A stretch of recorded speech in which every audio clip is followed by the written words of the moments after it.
Welcome to the Heart of Innovation. 60 minutes that could save life and limb, with new breakthrough ideas and innovation changing the healthcare landscape. Brought to you by patient advocacy group thewaytomyheart.org in partnership with Cardiovascular System Incorporated's patient advocacy campaign, Take a Stand Against Amputation. Here are your hosts for the Heart of Innovation, Emmy Award-winning journalist and founder of The Way to My Heart, Kim McNicholas, and interventional cardiologist and founder of the Save My Piggies Health Education Series, Dr. John Phillips. Hi, everyone, and welcome to the Heart of Innovation.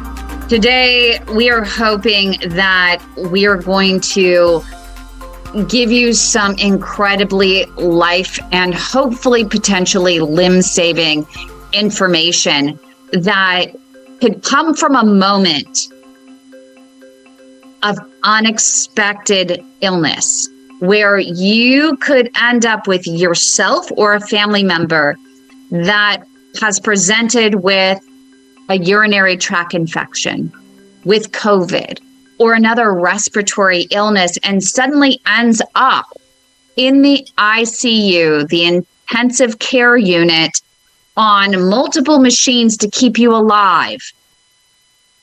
But you don't know in that moment, and you're not ready in that moment to make a decision to say, hey, I know there might be side effects, so don't do it right now because we worry about the side effects. That's not even going to come up. It's going to be save my family member's life, save my life, whatever you can do. And let's hope and pray that those side effects never happen. And we have a family member of someone who ended up with one of the most extreme side effects to one of the machines and one of the medications. And she is going to share her family's story. So this is going to be a very powerful hour that you literally cannot miss. So with that, Dr. Phillips, wow. Hi, Kim. How are you? It's going to be a very emotional hour, I think. Yeah, this is going to be heavy, but heavy in a good way. To your point, doing what we do, we see patients and family members who are quite vulnerable. They were seemingly, quote, normal, maybe an hour ago, and now all of a sudden, right, their world is flipped on its head and decisions need to be made. And there's a lot of trust that has to be put in the medical field. Yep. With physicians, nurses, etc. And you have to kind of acquiesce some of the control that maybe you're used to having and just trust people and hope that they can help you. I remember early in my career, I was on call and I got called in for a patient who was arresting in the hospital, and I came in and clearly the patient was having a heart attack, and we took him to the catheterization laboratory. So we were looking at his arteries in the heart. He was very sick, and we actually put the patient on what's called ECMO, which I think we're going to be talking about, and we can get into it a little more in depth in the show. But basically, when you get put on ECMO, your body, your heart and lungs are being bypassed by a machine. And I remember telling, we kind of got the patient through it, but he was gravely ill.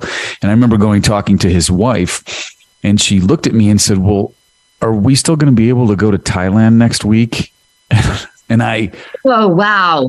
And I, next week, yes, week later. Wow. And I didn't really know what to say, but it just, and after a while you can process the whole thing, and you just totally understand that these folks have no clue what's going on, and they're just scared and vulnerable, and their reality is no longer what it used to be, and they're not thinking straight. And so that, as a physician and an extender of healthcare, you just have to make decisions for people and do what's in their best interest. So looking forward to speaking with Jenny.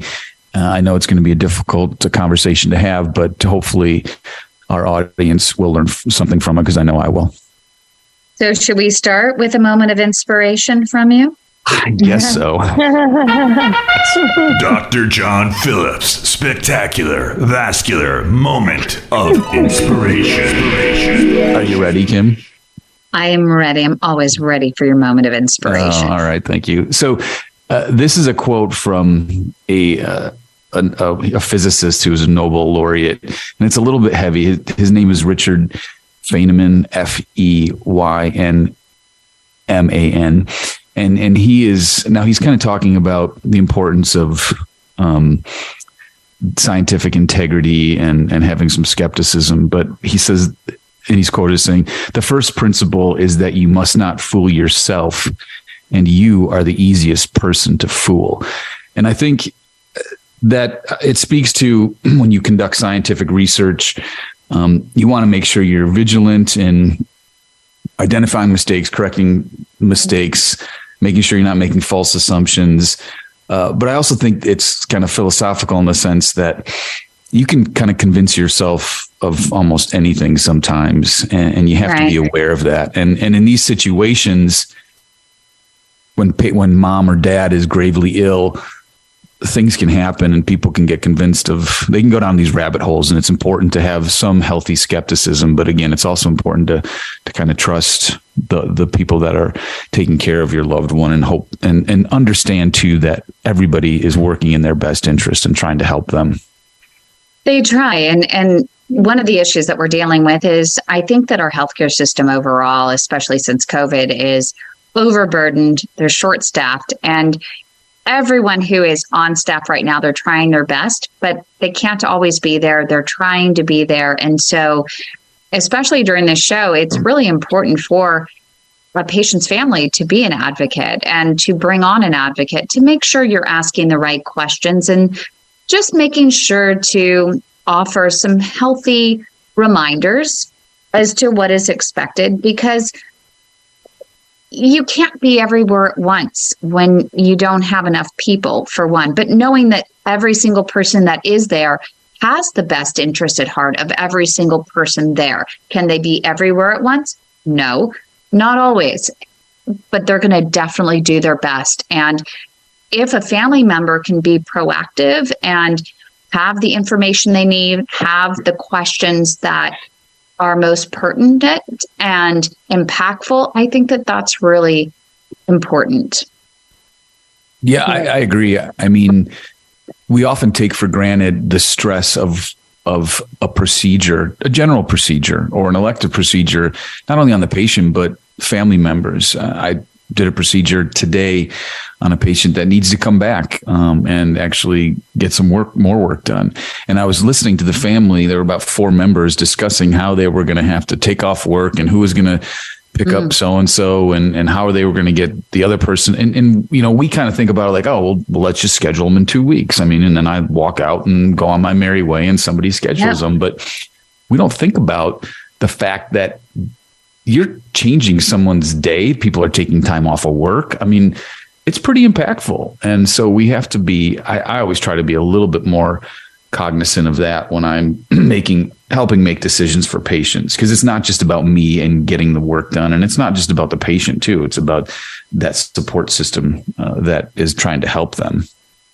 And how about when you do have a patient in this situation, you're talking to the family, people who are not clinicians or physicians, how do you, in a sense, provide that information? Because what we find in what we do with the Way to My Heart, which is a nonprofit 501c3 advocacy group for people with circulation issues in their legs, known as peripheral artery disease, that people, sometimes the doctors dumb it down so much that the patients and the family can't even look things up on Google and get accurate information.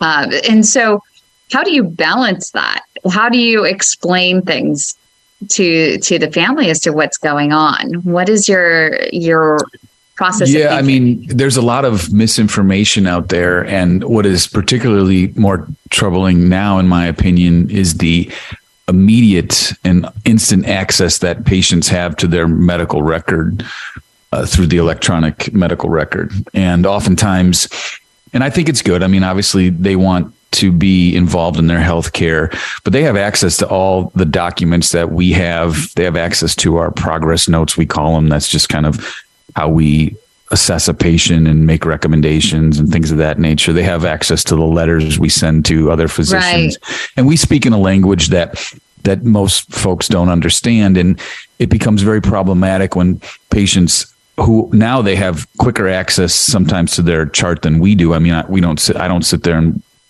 look at my in basket, it's called, all the time, but patients will get a CAT scan report and it'll mention something and they'll Google it. And then next thing you know, they're calling you and saying, oh, I saw, I heard, I read this, and do I have this? And it's really, so you try to balance that. And then you also try to balance the notion that when you talk to a patient in the office, they probably hear and understand about maybe 10% of what you say. And like everybody, they gravitate towards negative statements.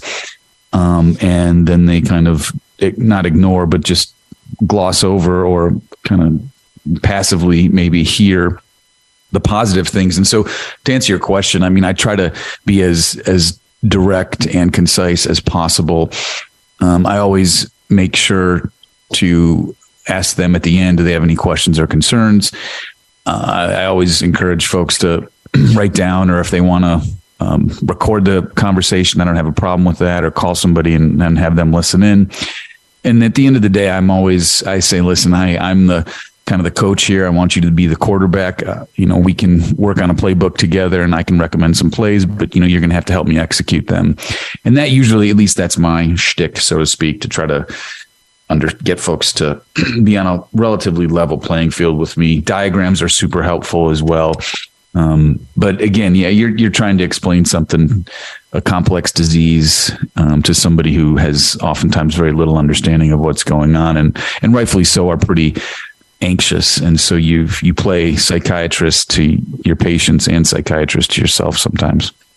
And the more information you give, the less likely that these patients are going to be turning to Dr. Google or to groups such as groups that we monitor with the Weight of My Heart, where people start posting those results you talked about that you haven't had a chance to discuss with them personally. Mm-hmm. And they're asking a random group of peers, hey, what do you think about these results? So that can become a real problem. So the sooner the doctors have a chance to have the conversation about those results with the patient, and the more comprehensive the conversation they have with those patients, the better.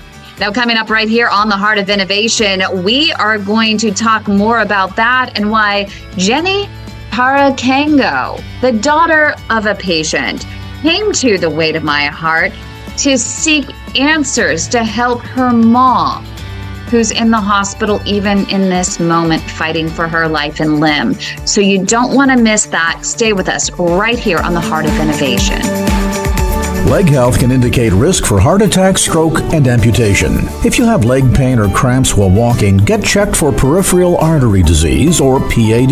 PAD is plaque buildup in mainly the leg arteries. Be sure to ask your physician for an ankle brachial index, also called an ABI test, where they use blood pressure cuffs to analyze the blood pressure in your legs. If they discover you have arterial plaque that's limiting blood flow to your feet, medicine and a regimented walking program are frontline treatment. If PAD is in its advanced stages, your physician may schedule a surgical intervention. Minimally invasive tools are available to remove plaque and restore blood flow, including Cardiovascular System's Diamondback 360 atherectomy system, which sands away plaque that is a hard calcium. It's important to discuss all options with your physician, and if told you have no options, get a second opinion. Take a stand against amputation. For more information, go to standagainsamputation.com. That's standagainsamputation.com.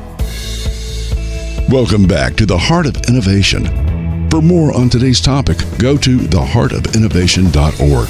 That's theheartofinnovation.org. Once again, here's Emmy Award-winning journalist Kim McNicholas and interventional cardiologist Dr. John Phillips. Welcome, everybody, to, I think, what's going to be a very impactful and emotional and hopefully educational Save My Piggies. We have Jenny, who is the daughter of a patient who's right now struggling to survive, who's very sick, and she's going to share the story of her mom with us. And as Kim, as you know, Save My Piggies is devoted to patient advocacy and really allows patients and family members to tell their story. So let's just get into it. Jenny, welcome to the show. Thank you very much, Dr. Phillips. Thank you, Kim. Hi, my name is Jenny Tarakengo. I am the daughter of my mom's name is Chantal. I won't say the last name. Well, what happened is my mom came from Africa after post-COVID. She came to see her granddaughter, which is my daughter. 2 years after. Brand new baby.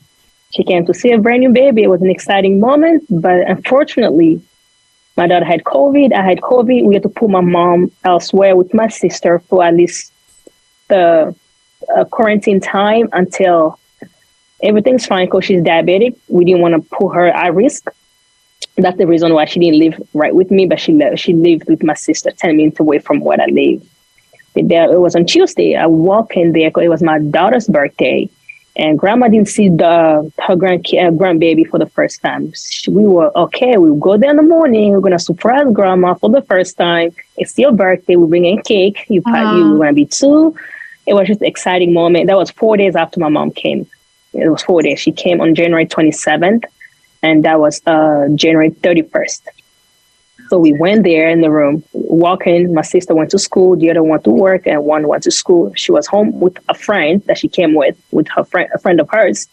So walking to the apartment, and everybody was quiet. When my sister previously called me, said, "Hey, Mom threw up last night, and she was not feeling so well, but she's sleeping." I was like, "Okay." I got there at 9:00. I was thinking about going there at 12 after lunch, but I said, "No, let me get there at 9:00." And the daughter was sleeping, and I went there walking. There was no noise. I said, maybe she's tired. I will let her sleep a little bit. It's 9:00. So if she slept at 6 or 7, that's only 2 hours. I'll give her a little bit more time. Then I'll surprise her, just open the door and come in with the cake, and we can just, big happy family. Finally, she can see her granddaughter. Then I tried to put my baby in bed, but she didn't want to sleep. She started crying, and I was like, "Oh man, she's gonna wake Grandma." I know, I don't want that. She messed up her surprise. So, oh my God, you know what? She's Grandma. She'll be up and she'll go back to sleep later on because she was still having the time difference from home and here. We have like 6 hours. It was like 6 hour difference, so she sleeps late and wake up very, very late in the afternoon. So I went there, I opened the room, I opened the door, just walked in. Her friend was sitting on the floor holding her hand. And it was so hot. It was so hot in the room. I said, "What's going on here? It's too hot." "Oh, no, your mom said she was cold, so I put in the heat on." And she even put the portable one. I said, "Really?" And I came, "Mom." I called her mom. She was no. I said, "Why are you sitting in the corner?" She's like, "No, she's moving a lot. I didn't want her to fall off the bed. So she's sitting on this corner so she won't fall off the bed." I said, "Since when?" She said, "Since 8:30. And at that time, it was already 10-ish. So I went back, called Mom. Mom, I was calling her name. She was not moving. She was not talking. Her eyes was just the white. I got scared. I said, maybe her sugar went up. I looked for her sugar machine. I tried to check her sugar. I was shaking. I couldn't even hold it right to check her sugar. So I was like, maybe she's tired. Maybe she slept early. So I was just telling Mom. And I said, "Mom, look at her granddaughter was sitting," because my daughter was asking, "Mom, what happened?" Because I started screaming. And I look on the side of the mom, look at your granddaughter. She couldn't open her eyes. She was just making those moaning voice, but she's not moving, nothing. And I stood her up. I said, "Try to sit down." She was falling off on the bed and said, "Yeah, this is serious. So I have to take her to the hospital." I didn't even think about calling 911 because my mind were the time to call 911. I'm freaking out. The time that you had to get her. I was so you scared. had to get her in the car. How'd you get her even in the car? Did you carry her? I asked her I couldn't carry her because she was a little bit heavier. She's not too heavy. She's like 150 pounds, but at that time she became so heavy. So I asked her friend, "Why didn't you call me?" She said, "Oh, the internet is not working." I said, "But you couldn't go out downstairs. This is 2 hours. She's being this way. We don't even know if it's 2 hours. Maybe she'd been this way earlier." So I started panicking. I tried to take her with me. I couldn't. I said, "Okay, you can put her on your back, piggyback her, we go to my car, we putting on the car. So that's what we went downstairs, put in the car. The car was parked in the front. The ER was 6 minutes from where they lived. I drove her right to the ER. And there, it was a whole total different story. The trajectory of her life is just kind of chaotic. Because here she is coming from Africa and she has no insurance. She's coming to America. Yeah. And almost as you and I have talked about before, that it's a blessing. She's here in the U.S. to get care, and you get to be with her and you get to advocate for her. You get to see her. She does get to see her daughters, her granddaughter, and everything else. So when you're in the emergency room with her, what happens from that point? It was so scary because I was thinking she doesn't have nothing to stay here legally. She doesn't have her visa was expiring in February 6th, and she doesn't have insurance, and bringing her to big hospital. It was a lot of battering in my mind.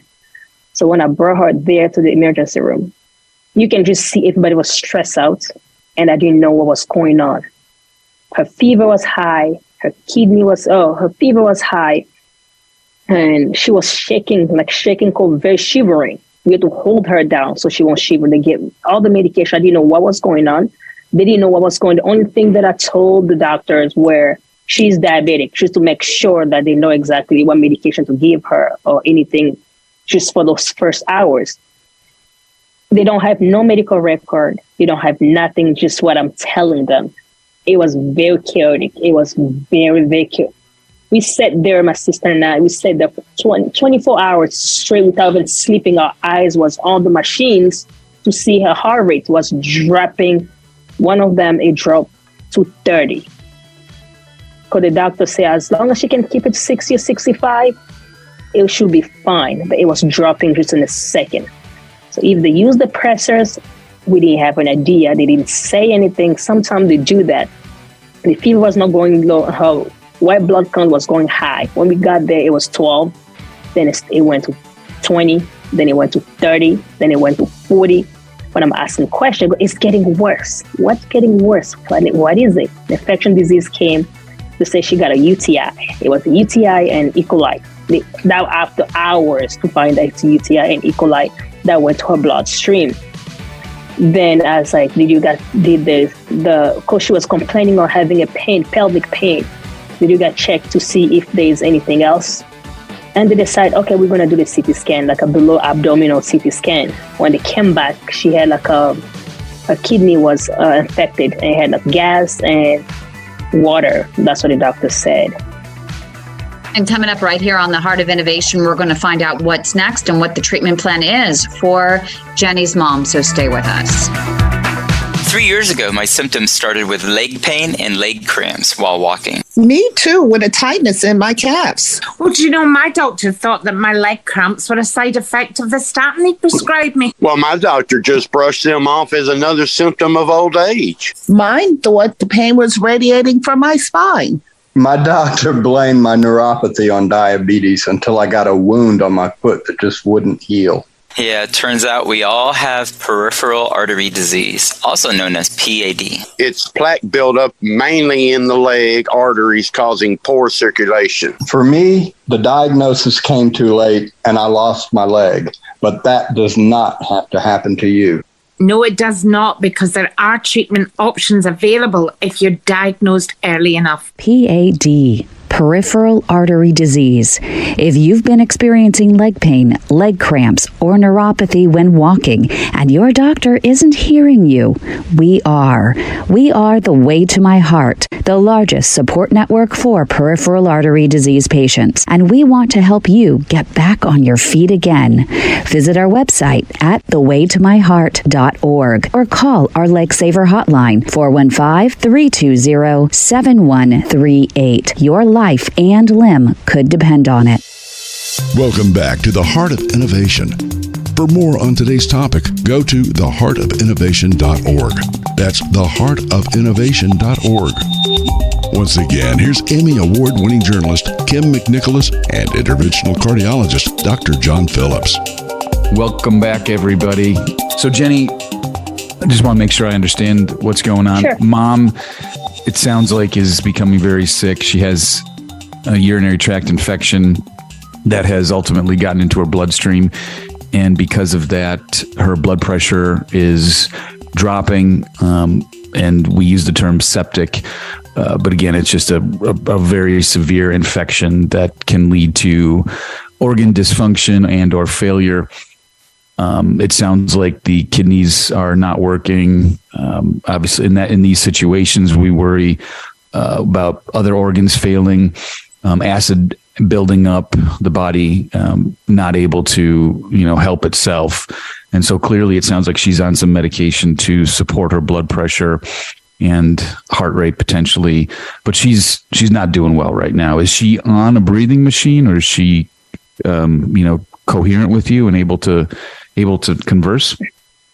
Thank God she is off of the breathing machine. She's talking, she's eating. It just, she went through surgeries. That's the only, now we're dealing more likely with her mental state, more likely, because she slept and wake up, her that's what she said, her arm is burned and her leg is burned, and now they amputate her. That's the mental statement that we're dealing with right now. As right now, she's, yes. But so during this time when they're still trying to work her up, and it's very difficult in the emergency room because they kind of oftentimes have to take a shotgun approach to treating somebody and trying to figure out what's going on. So there's a lot of moving parts. There's a lot of balls in the air. It's chaotic. But so they've got a diagnosis, and it's my understanding that she obviously was getting very, very sick. Getting very, very sick, yeah. They made the decision that they needed to support her heart and lungs by using something called ECMO. Is that correct? Yes, they used the ECMO and the vasopressor. I learned about it later on when everything was talking about amputation, because I didn't know. It was not discussed. That's one of the things also I realized the communication wasn't as it's supposed to be. So to support her life, that's what they did. And when they did the CT scan, they wanted to do an emergency surgery with her kidney to put, I forgot the name, the tube on the left. That's the ECMO machine, the catheter, right? The catheter, so it can drain. They can drain the so they probably had to do a nephrostomy tube to drain. Nephrostomy, yes. Yeah, so I would imagine the kidney is infected. They need to try to remove the infection from that. But clearly she's not doing well. And so the decision to put somebody on what's called ECMO, so that stands for extracorporeal membrane oxygenation, which is just kind of a fancy term for we're taking out her blood through the vein, we're putting it through a machine, we're oxygenating it, and then we're pumping it back in through an artery. So we have bypassed the heart and lung in her situation. And in doing so, folks have pretty big tubes in their legs. The blood flow below where that tube is put in can often be compromised because the body, I mean, if you think about it, right, when you go outside in the cold, what gets cold the quickest? It's your hands and your toes, because the vessels, what we call vasoconstrict, they clamp down and they shunt blood to vital organs, kidneys, heart, etc., the core. And in this situation, it's the same thing. And unfortunately, we do see patients who are on ECMO who are requiring medications to support their blood pressure. These medications cause this, what's called vasoconstriction. So the vasovessels constrict or clamp down. And then when they clamp down, the organ that they're giving blood flow to is not getting blood flow anymore. And it's typically the fingers and the toes. And in some cases, patients can lose they can get a major amputation from it. But this is all done to save the body, save the brain, save the heart, save the kidneys. You do rob Peter to pay Paul in these situations, but I would venture to guess that if your mom was not put on ECMO, she would not be alive right now. Okay. I have a question, Dr. Phillip. Yes. When they compromise the extremities, the hand and the feet, is there any way they could, they're doing the ECMO, they're doing the tubing, everything, is any way they couldn't just provide oxygen or blood transfusion through her extremities while doing that, to make sure that the blood flow they can still have a little bit of the blood flow instead of just letting it dry out? The only option that we have is to often put a tube in so the tube that's in the artery is pointing towards her heart.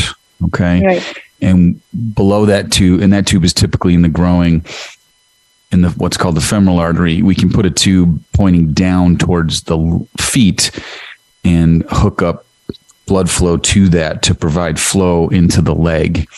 That will oftentimes preserve the leg itself, but in the setting of somebody who's so sick that the vessels, in order to maintain adequate blood pressure, you have heavy doses of medication they're meant to clamp down and constrict and allow for that pressure to go up.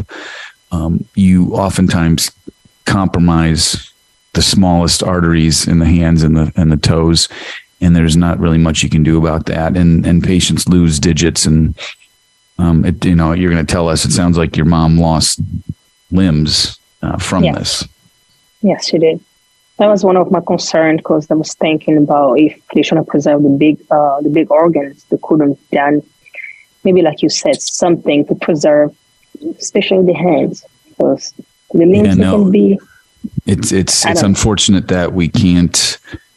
We really don't have a good way, or any way for that matter, to perfuse or give oxygen and nutrients and blood to the hands in the situation where there's a lot of medications that are really clamping down those vessels. Right, including the vasopressors that also have side effects that may include complications such as the potential for amputation. Yeah, that's exactly what it is. It's they're called vasopressors, but basically they constrict the vessels to support the blood flow, and that they are the primary kind of nidus for causing that constriction and then potentially leading to the amputation.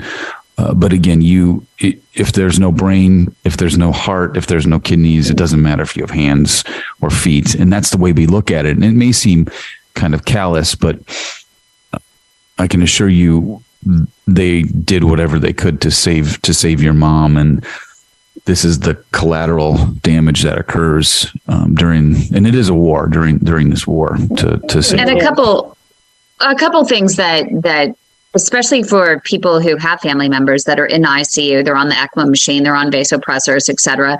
A couple things that we've learned, Jenny and I, along the way from talking to some ECMO specialists, is to make sure that they do have someone that's monitoring the gases and the coagulation of the blood. Can you, or at least the thickness of the blood? Would you mind expanding on that and just why they have to monitor those two things? So you have to make sure the blood has a certain pH to it, because that allows it to function in its optimal range. You have to make sure that there's certain amounts of oxygen in the blood and the carbon dioxide is being removed. So this is it's called the gas exchange that's occurring outside the body. And the blood also has to be very thin. In most cases, now getting into the weeds a little bit, but most situations, the patients are on blood thinners to prevent clotting, and fairly high doses. There are some places that actually do run the ECMO, it's called an ECMO circuit, without being on a blood thinner. But there are also things that we worry about are the platelet levels and the what are called the coagulation factors. Yes. Are they in the appropriate range? And so ECMO is not done very frequently, if you think about it, but when it is, so it's done for folks that are very, very sick and on the verge. This is a life-saving intervention. And so in these situations where there's a lot of moving parts, it's not uncommon for certain things to go wrong. And there are ECMO specialists. I would imagine in this situation, you have an intensive care doctor, you have the infectious disease doctors, you have potentially respiratory therapists that can run the ECMO machines, or we call perfusionists that run them. You have a lot of cooks in this kitchen, so to speak, that are all kind of hopefully pulling the rope in the same direction to save your mom's life and have a meaningful life. And so coming up I'm sorry. right here on the Heart of Innovation, we have so much to talk about. It's just hard to take a break in a conversation like this. But coming up next, we are going to just get to the heart of what it's like to be a family member in this situation and feel helpless as your family members going through sitting in ICU, not knowing, whether they're going to be alive, lose their life, lose their limb. And Jenny is going to share her experience. Hopefully you will learn from that. So stay with us.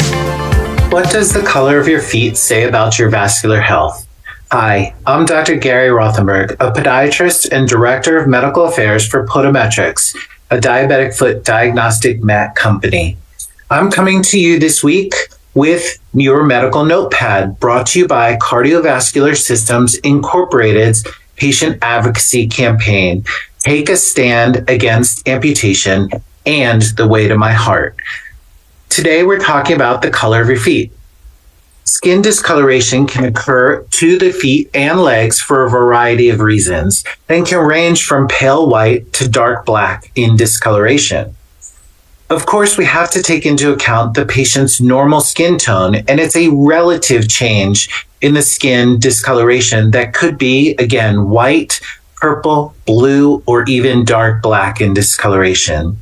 Some of these, again, based on the person's usual skin tone, can be very obvious, or they can be particularly subtle, and we have to pay close attention.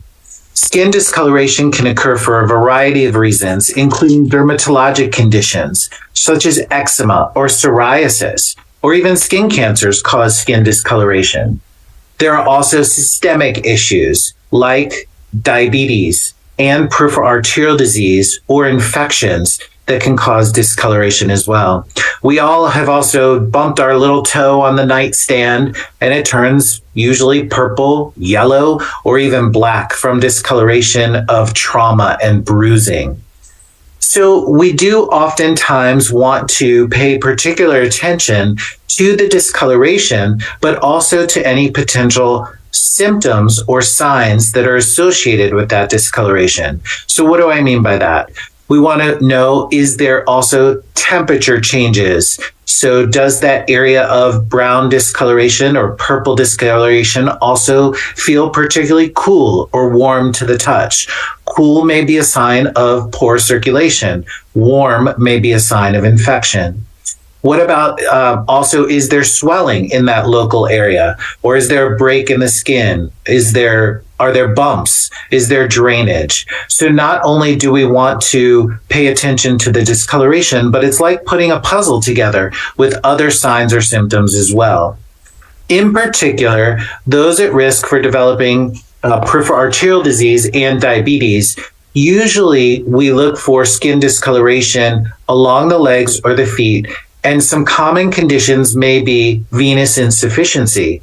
Also, these generally present as purple or brownish patches on the lower extremity and are commonly associated with swelling and even can blister and open up into open sores. I also like to emphasize that sometimes skin discoloration is temporary, and that's what we expect. So as an example, you might be caught outdoors for a longer period of time than you expected on a cool day. You come home and there may be some purple discoloration to your feet.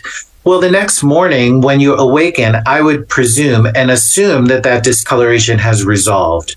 So again, these things that persist, that have other associated symptoms, those are particularly concerning to me as a provider, and I would encourage you to discuss with your healthcare provider. Again, I'm Dr. Gary Rothenberg. For more information on peripheral arterial disease, go to standagainsamputation.com, and for real-time support and advocacy, go to thewaytomyheart.org. Remember, the information provided in this series are for educational purposes only. Don't act on any information provided without the explicit consent of your healthcare team who knows your situation best. Thank you.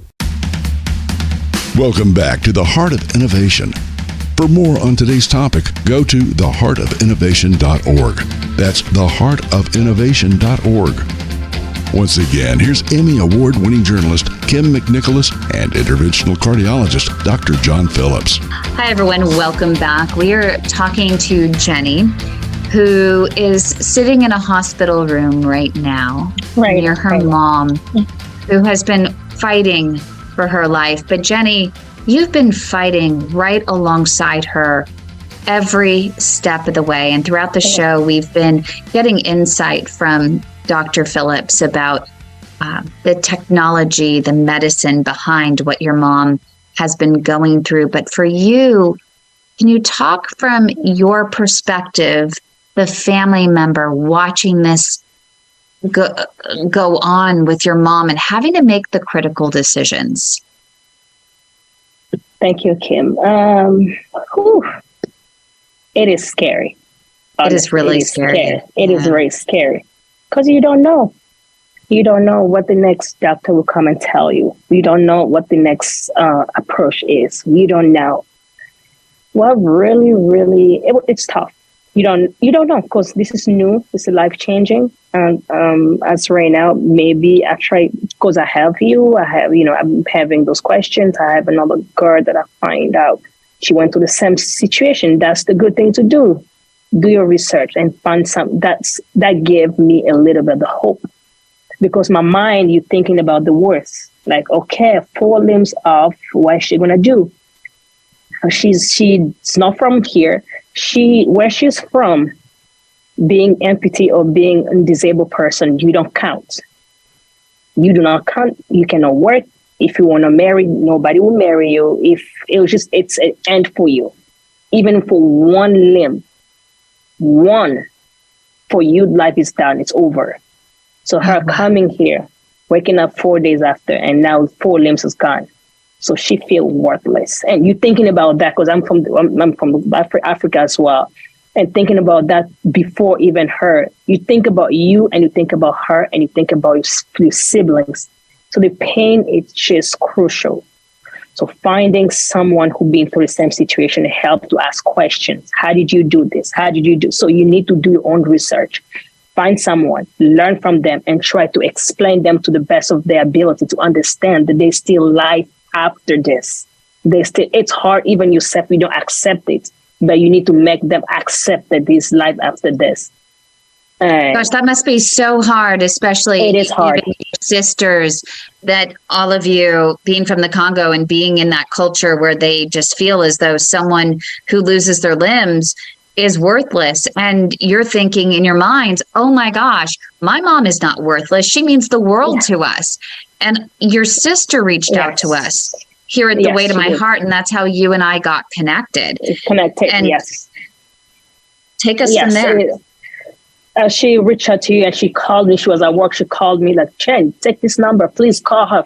She called me. Please call her. I cannot be on the phone right now. She may help us save mom. But it is hard. Okay. It is extremely hard. You can't just imagine that now, she came to take care of her granddaughter. Now we got to take care of 110%. And also for my culture is more likely if you cannot see your mom fully undressed. It's bad luck. But then we're in the hospital. You got to do what you got to do so she can be clean. Even though people are doing that, but it's not the way she likes it. So you got to step in and do the work while you're battling your mind. It goes, okay, my God, what are we going to do after here? Oh, my God. Well, how can we do it? Oh, my God. Like we say, work. We took off work. All my sister quit the work. Whoever was going to school, quit school. I didn't work for like 2 months now. We're like, oh my God, what can we do? So we have, because she doesn't speak English, there's not her dialect, there's not like an interpreter here. So that means when the doctor comes speaking very clearly, oh, she may die. So she's looking at you. What the doctor said, you gotta gasp first before trying to make it to the best way possible to explain to her. You can just stand there and just start crying. And she looked at you, she's like, what's going on? What did they say? You just like stop. It feels like your heart stops, life stops. You can do nothing no more. You are dead. That's how I felt like. I felt like a dead person. She's trying to walk. This time I was just zone out, dark. Faint, but I was just trying. I can't do this because I'm a healthcare proxy. I gotta stay hard. I gotta stand up because I gotta stand up for her. I need to find out what's going on, how, and be like, okay, there's no assurance. There won't be a rehabilitation. You gotta take her home just like this. Be careful. It's just a nightmare. It is a nightmare. It is hard. Faith. That's one thing that carried us. Just faith and praying. Faith and praying, God, please protect her heart. We don't want her to give up. We can give everything we can give, but if she gave up, that's it. How can you just convince your mom, okay, you know what, just give up your limbs. It's fine. Just let them cut it off. We don't know. You used social media after that to find someone who would talk to her. TikTok, of all things. I know, TikTok. Because I was desperate. I was desperate at that point because I'm the oldest of 4. I need to be strong for my mom. I need to be strong for my dad who's still back home. I need to be strong for my siblings who are here with me. I need to be strong for her family member who's still back over there. They're asking questions. So I'll be on my phone 24/7 trying to update anybody. By the end of the day, I'm drained. And I got to do that again the next morning with the doctors who are coming. Then I was like, you know what? I know this may happen. They start looking at amputation. I need to find someone who looks like her just to see what's going on. So tell us about that search. The search, it took me like a week, and I was finding, I'll find someone, I'll come to talk to them like, oh, I find someone, then I talk to them, then if they see like it's normal here, but then even though I tell her, she'd be like, oh, they're from here, that's normal here. They're from here, that's normal. But out of the blue, I tried again, and I find that girl. I just texted her, emailed her, God, please, girl, call me. I'm desperate. I need help. So I can at least show to my siblings, show to my mom, show to my family member to see like, hey, look at her. She's living her life. She's running marathon. She's doing this. She's cooking. She's a mother. She's a wife. It's okay. So out of the sudden, she took my number. She called me right away. She called me, and since then, she's been a big help. Not only for her, for my mom, for me to stay strong, because if she did it, she can do it. And I asked her, where are you from? She's like, oh no, I'm from Kenya. I was like, thank God. She's a believer. We are believers. So mom, look, see, she's from Africa too, and it happened to her. This is what happened with the family member. They didn't want to do the amputation. The family was praying because it was more likely family are praying. The limb will come back. I said, I believe to the power of the God, everything I do. But sometimes it's here. You can see she can have fever out of the blue. Talking, she gets a fever. She becomes unconscious. She lost her mind. Her muscles, her face muscles start shaking. And that's, again, scary. It's taking me back to the day I found her, the day that we went to the ER. It just scares your heart. Just stop. It goes like, okay, I would prefer to see her in the wheelchair than to see her dad. I can't. So we need to convince her. I talked to the girl. She's like, I'm willing to come down there to the hospital. If you come to give her a little bit of motivation, I will be there to come. So I can motivate her to do this because I'm like this and I'm leaving. It's okay. And I'm going to walk you guys through everything you need. So she's been calling FaceTime. She been had the prosthetic. She's showing us, I got some 3 or 4 you can use. So the big problem was more likely when they do the amputation to save the knees and the elbows. And that was a hard problem too, because the doctor was suggesting above the knees and above the elbow. I fight so hard for that. I don't care how long it takes. You got to do below the knee. No, my mom, she's 55. No, her chance of walking is very slim. She's seeing her age, we don't think she will use her limb no more. She'll be wheelchair bound. And every day my mom be like, I prefer being dead than being in a wheelchair. I was like, so what am I doing here? What am I going to do? What are we going to do? So we support each other. My siblings and I, we support each other. We are like two, me and my other sister, we say, okay, fine. They'll do the amputation. We'll see what's going on after that. The other 2 was like, there's no way they'll do the amputation. I'm sorry. Even though I'm a healthcare proxy, I just need the approval of all 3 of them because we're still going through the same thing. I cannot just put them in the dark. I need to make them understand so we can do the work. It was hard. And I have that's a lot of pressure on you. Yeah. It is a lot of pressure. And the doctor, when you say the kidney doctor come talk to you, the blood doctor come talk to you, you have a doctor who's telling you, oh yeah, she may die on the table when they do the surgery. Okay, what am I supposed to do? And she doesn't have a lot of blood. That's one thing you have to battle for negativity. Okay.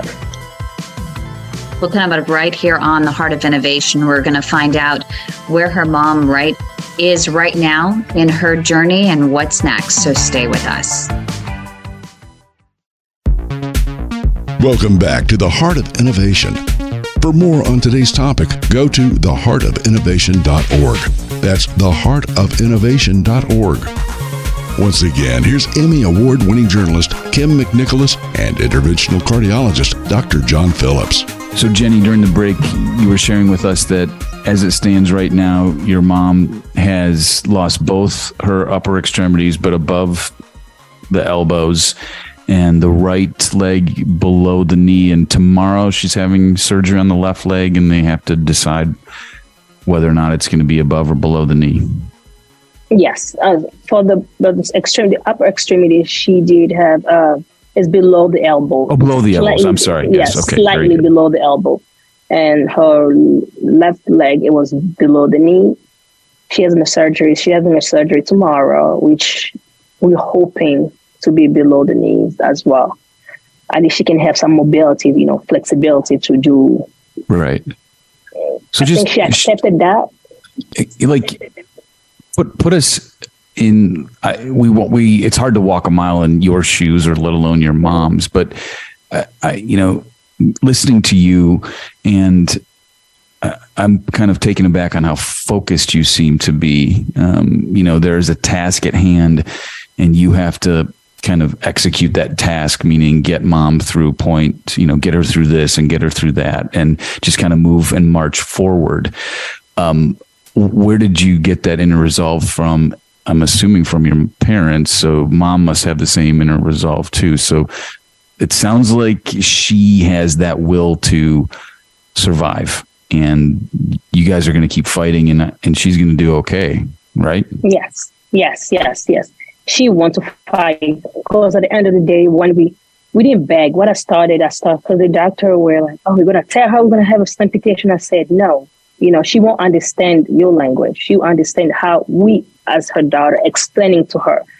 First, we will start by encouraging her how strong she is. We know how to play around that area, so we can talk to her.